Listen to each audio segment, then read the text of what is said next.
2 felony dockets, 1 turning point. Edward Sellers returns after court-ordered treatment and a formal finding of restored competency. The state reduces both cases to a lesser-included Class A terroristic threat against a public servant, while the judge carefully reviews every safeguard competency, voluntariness, and appeal waivers. The stakes aren't dramatic, but essential. Capacity, accountability, and closure. Watch for a brief record correction, concurrent county time, and a flawless paper trail. This is negotiated justice done right, measured, technical, decisive.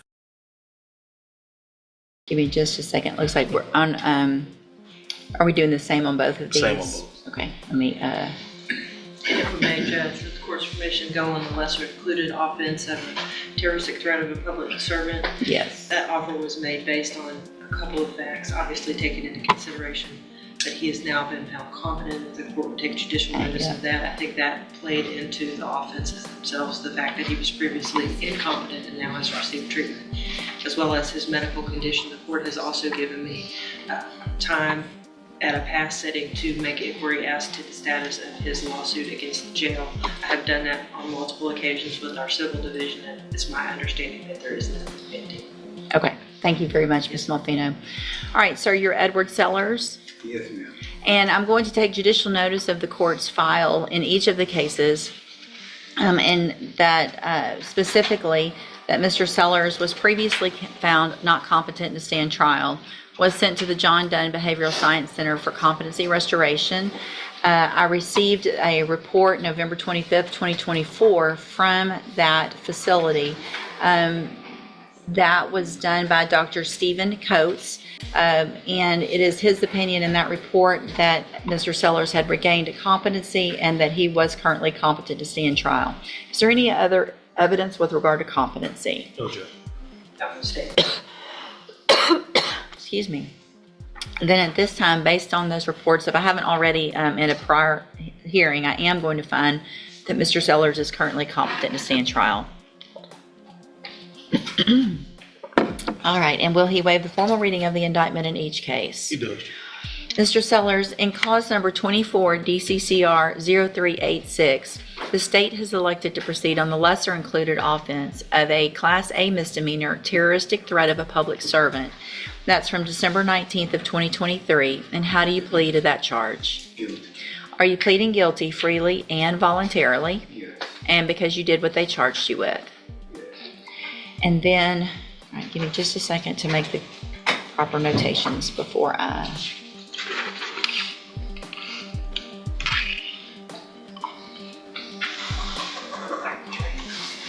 Yep, thank you. No, you should ask.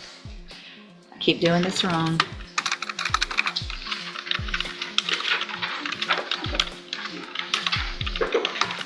Terroristic threat of public servant.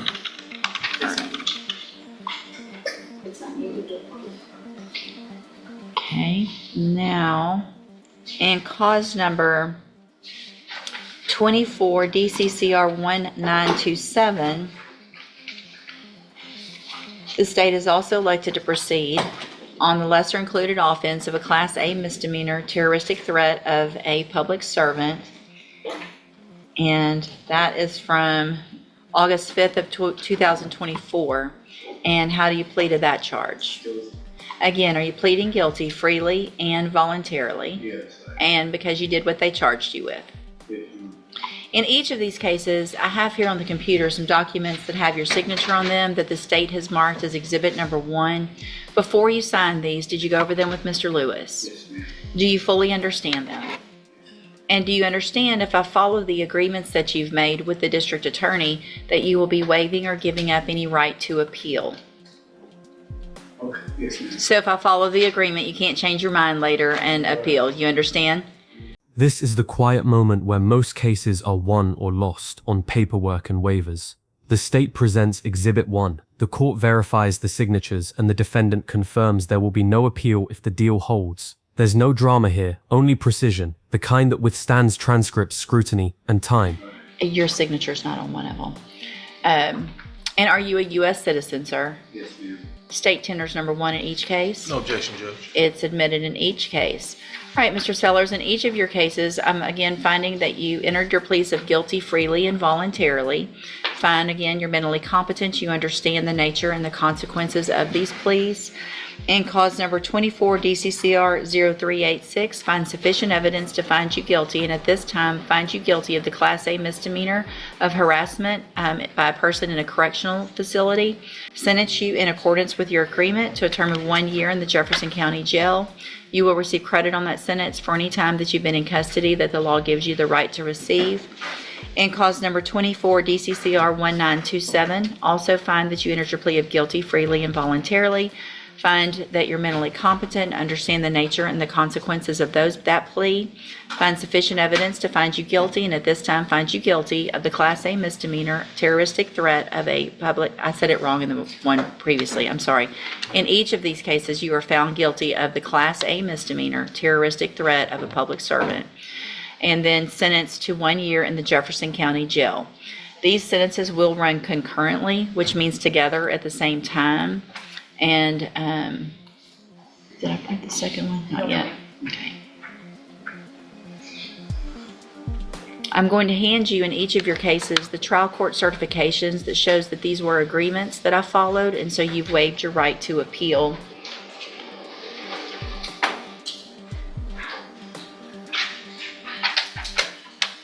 All right. Good luck to you, sir. Thank you, Mr. Lewis, Ms. Malfino.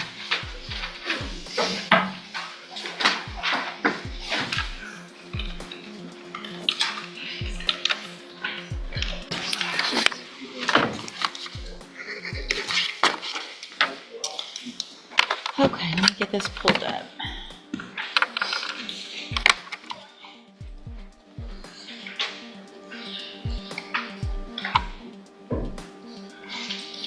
All right, so this is cause number 21-36906. I'm going to take judicial notice of the court's file. Mr. Wilson was previously found not competent to stand trial, was sent to the North Texas State Hospital Vernon campus for competency restoration. I received a report from them dated January 16th of 2025 that made the finding that Mr. Wilson had achieved competency and was currently competent to stand trial. That report was from Dr. David Mills. Is there any other evidence with regard to competency? No, Your Honor. All right, then at this time, based on that, I will find that Mr. Wilson is competent to stand trial. Ms. Perazo, will he waive the formal reading of the indictment? He will, Your Honor.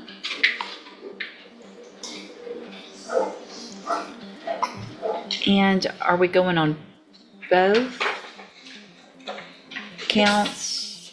I believe so, because it's within the range of punishment. Gotcha. Well, With a cap of 5, I don't think. you need to do the second, otherwise it's, otherwise it's 5. Because that would be the, if it's the first Okay. degree. So Okay. so count one Count only? one. Count. Yes. Let me just, I apologize. That's all right. Let me just get this pulled up so I can do it properly. Mr. Wilson, the state has elected to proceed on count one only. That count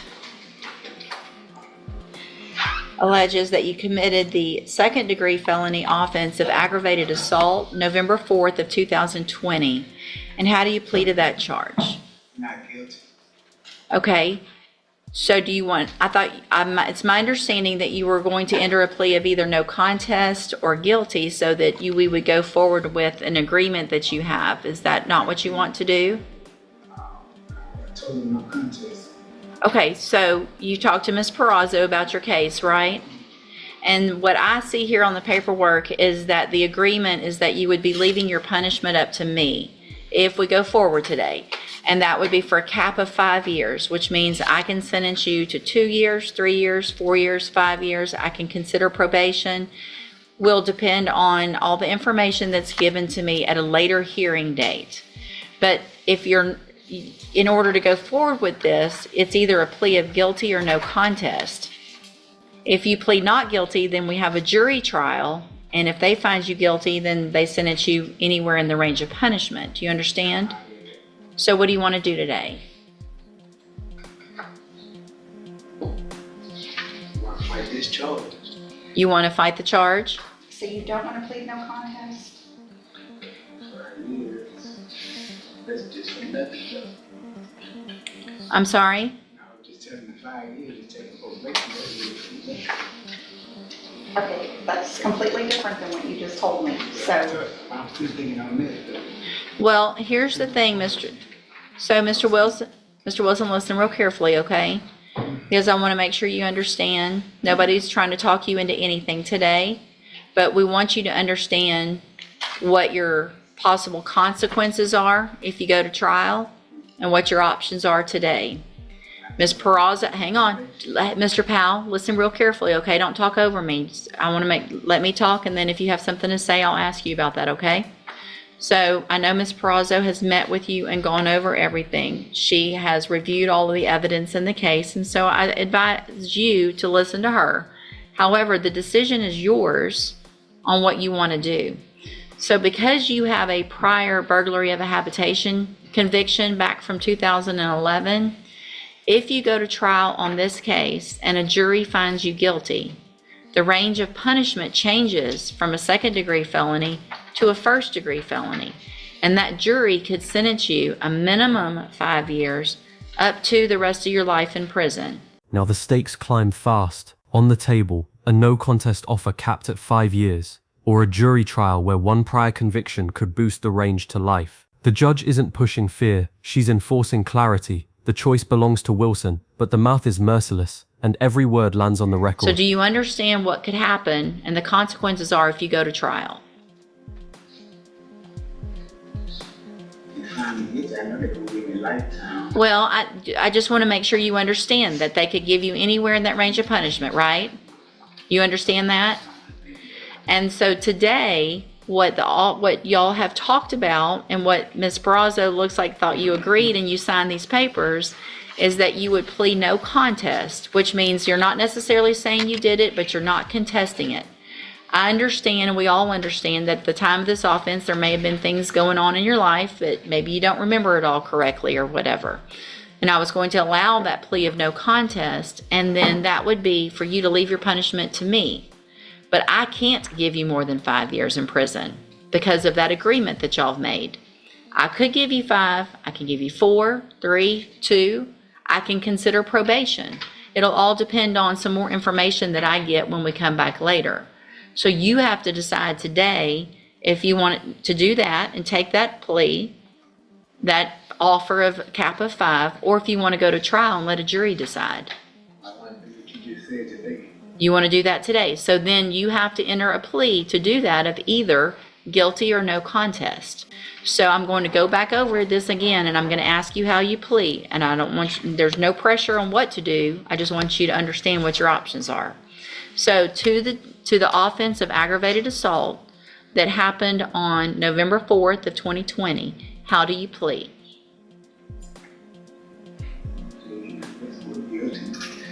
You don't ask me. It's either guilty or no contest or not guilty. Not guilty means a trial. No contest or guilty means we go forward with this agreement. Move forward. Okay, so what's your plea? I'm pleading not guilty. Okay, so that means you want a trial. Yes. You want a jury. Yes. And you understand what those consequences could be. Yes. And so you don't want to go forward with this cap of 5 years.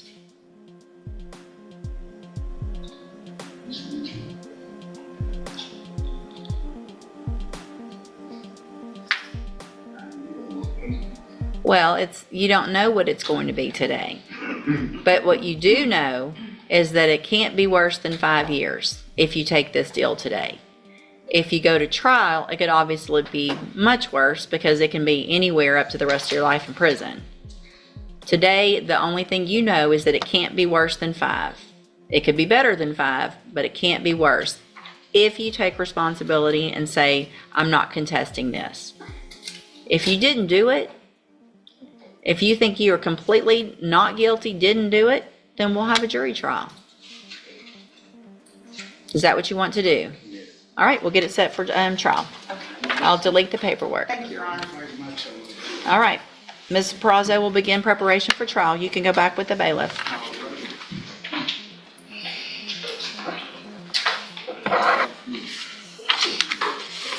Two defendants, one through line, competency, clarity, and consequences. First, Edward Sellers. The court takes judicial notice of his recent restoration report, confirms he understands the process, and locks in voluntariness. The state narrows both files to the lesser included charge of Class A terroristic threat of a public servant, while the judge double-checks every safeguard, exhibits, signatures, and the waiver of appeal. A quick correction is made on the record to ensure the judgment language matches the plea. The result, concurrent 1-year county sentences measured, documented, and designed to close the loop after treatment restored capacity. Then comes Timothy Wilson, a live tutorial in risk calculus. He's also been declared competent, but his path diverges. The state proceeds on aggravated assault, count 1 only. The judge explains the offer in plain English, a capped 5-year exposure if he pleads with probation still possible at sentencing, versus the high-risk gamble of trial. One prior conviction for burglary of a habitation could enhance punishment to first-degree range, from 5 years up to life. No scare tactics, just informed consent.